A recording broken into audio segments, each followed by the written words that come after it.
মোবাইলের নষ্ট ব্যাটারি কিভাবে ঠিক করতে হয় সেটাই আমি আপনাদেরকে দেখাচ্ছি। দেখেন, আমার হাতে আছে একটা স্যামসাং এর ব্যাটারি। তো এই ব্যাটারিটা যদি আমরা আগে থেকে চেক করে নিই, তারপরে দেখতে পাবো,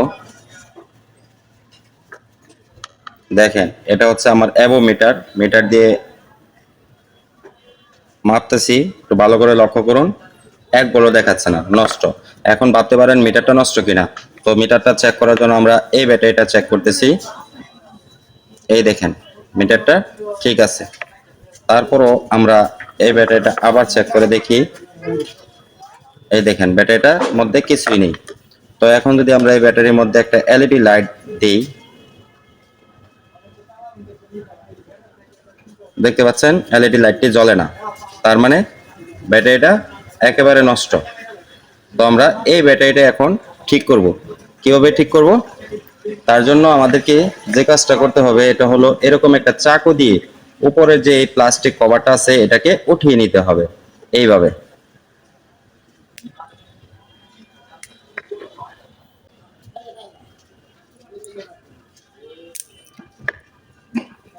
এইভাবে ওঠাতে হবে। আমরা ভিতরে এখন দুইটা কানেকশন দেখতে পাচ্ছি। এই দুইটা পয়েন্টে আমরা মিটার ধরে চেক করব।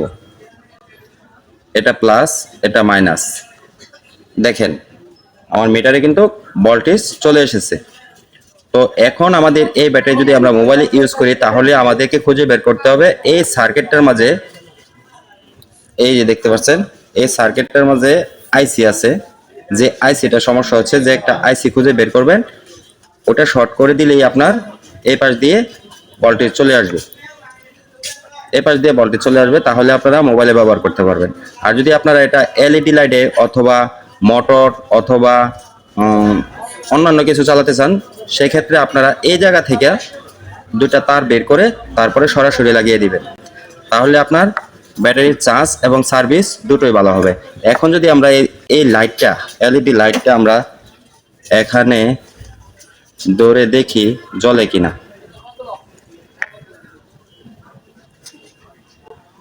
দেখতে পাচ্ছেন ভিউয়ার্স, লাইটটা কিন্তু এখানে জ্বলতেছে। এখন যদি আমরা এই জায়গায় ধরি, তাহলে কিন্তু জ্বলে না। তারপরে এখন যদি আমরা এইটা মোবাইলে ব্যবহার করি, তাহলে আমাদেরকে আইসি শর্ট করে দিতে হবে এই জায়গায়, যাতে ভোল্টেজ আসে।